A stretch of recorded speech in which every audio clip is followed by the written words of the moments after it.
Oke rekan-rekan, selamat siang kembali bersama saya Maruli Tua Sinambela. Pada siang hari ini WhatsApp selalu ada masuk ya untuk meminta analisa trading dengan metode matematika, dan itu akan tetap kita jalankan. Ya, mudah-mudahan rekan-rekan semua dalam keadaan sehat walafiat pada siang hari ini. Oke, hari ini adalah hari Kamis. Ya, tepatnya pada tanggal 25 Januari 2025, jam di laptop saya ini menunjukkan pukul 1.52 waktu Indonesia bagian Barat, 13.52 siang ya, bukan malam. Jam 1:52 waktu Indonesia bagian Barat.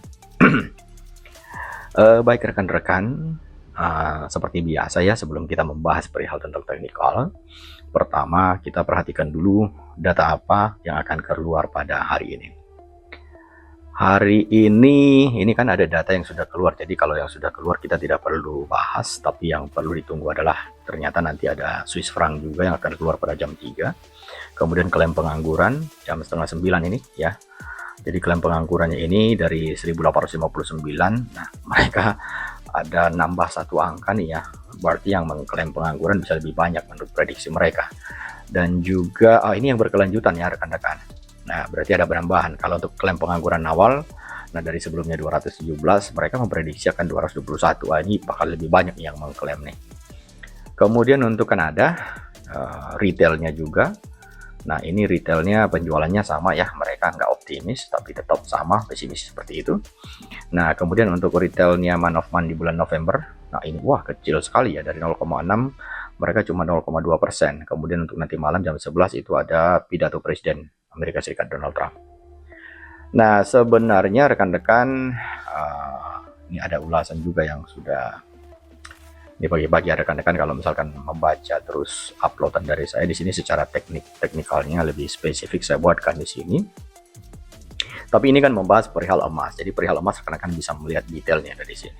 Nah, selain daripada emas, seperti yang sudah kita pernah bicarakan, kita akan saling bahu-membahu, tolong-menolong ya, untuk melihat, kita akan share ya informasi apa yang kita bisa dapat ya rekan-rekan, kita akan saling berbagi supaya rekan-rekan juga tidak terjerumus ke dalam kerugian yang lebih besar. Nah, metode yang kita gunakan di sini adalah masih menggunakan metode yang sama, yaitu metode matematik ya. Jadi kita menggunakan statistik data sebagai sumber analisis untuk memprediksi bagaimana harga bergerak ke depan setelah kita menganalisa tadi, mendapatkan informasi tentang kalender ekonomi apa yang terjadi. Nah, pada prinsipnya untuk emas di sini kita memperhatikan rekan-rekan, major trendnya itu masih major naik ya rekan-rekan. Nah, tetapi perlu kita waspadai di sini karena dia kecenderungan daripada harga ini kan mengalami sideways. Nah, di sini hati-hati rekan-rekan, karena bila mana harga ini kan bisa mengalami koreksi penurunan. Nah, tetapi berdasarkan fakta yang kita perhatikan di sini ya rekan-rekan, ini kan resisten 3 di 2775 dan support 3 di 2732 rekan-rekan. Jadi range pergerakan harga di antara 2775 dan 2732 rekan-rekan. Nah, secara major dia naik, tapi ada koreksi di minornya ya rekan-rekan. Itu untuk emas. Kalau untuk Australia dollar US dollar rekan-rekan, secara major dia tetap mengalami kenaikan. Di sini juga kurang lebih sama, di mana kita bisa melihat bahwa akan ada koreksi penurunan juga ya, koreksi di minor ya, tetapi majornya tetap naik. Nah, untuk euro US dollar rekan-rekan, nah kita perhatikan ini kurang lebih sama juga ya, majornya naik, tetapi kita bisa melihat bahwa di minornya juga ada koreksi ya, koreksi minor. Untuk US dollar Kanadian rekan-rekan, nah di sini kecenderungannya dia adalah sideways, tetapi secara majornya dia mengalami penurunan. Nah, dari sisi major kita bisa memperhatikan bahwa akan ada koreksi kenaikan sedikit ke atas. US dollar Swiss franc rekan-rekan, nah kita melihat bahwa majornya ini mengalami penurunan dan secara minor juga mengalami sideways ya. Untuk US dollar Japanese yen secara major dia mengalami penurunan rekan-rekan, tetapi secara minor dia.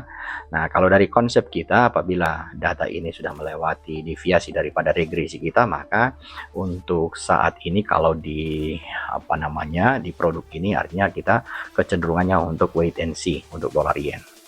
Untuk pound sterling US dollar, nah kita bisa memperhatikan bahwa secara major dia mengalami kenaikan, secara minor dia sedikit mengalami sideways di sini ya rekan-rekan. Jadi kecenderungan sideways di minornya. Dan juga kita memperhatikan posisi harga itu di bawah pivot. Oke, nah untuk crude oil rekan-rekan, kita bisa perhatikan bahwa secara major dia mengalami penurunan dan secara minor dia juga mengikuti penurunan, artinya konsisten dia. Dan di New Zealand US dollar kita juga lihat sama-sama secara major dia mengalami kenaikan rekan-rekan, namun secara minornya di sini kita bisa melihat bahwa kecenderungan sideways. Jadi ini biasa dimanfaatkan oleh para seller nantinya apabila sudah break dan mendekati di daerah support 1 ya rekan-rekan. Nah, kalau berbicara tentang silver XAG US dollar, secara major dia mengalami kenaikan dan secara minor pun akan searah kurang lebih ya. Baik, selebihnya di sini karena di sini adalah cross currency rekan-rekan, jadi kita tidak perlu membahas perihal tersebut. Nah, apabila rekan-rekan ingin memanfaatkan momen sebenarnya, nah di momen-momen yang bisa diambil itu sebenarnya cukup sederhana. Nah, kemarin lalu di beberapa hari lalu kita sudah selalu melakukan live trading ya rekan-rekan. Nah, di beberapa posisi ini masih ada yang terbuka. Nah, ada WhatsApp yang masuk ke saya, dia bertanya, Pak, itu modalnya berapa? Modal awal itu adalah 50.000 US dollar ya. Nah, rekan-rekan perhatikan, ada juga yang kena stop lossnya, ada yang juga kena yang TP-nya ya rekan-rekan. Nah, namun overall kalau kita memperhatikan equity pada saat ini 53.000, artinya masih jauh di atas modal dan masih ada open posisi ya rekan-rekan. Nah, ini adalah salah satu metode matematika di mana kita menggunakan statistik data yang menjadi acuan pergerakan harga, dan kita menggunakan entry dan exit hanya berdasarkan perhitungan, tidak berdasarkan feeling. Nah, semoga bermanfaat rekan-rekan. Tetap disclaimer on ya, jangan lupa gunakan money management untuk risk managementnya rekan-rekan, dan jangan hopping, jangan greedy ya di trading.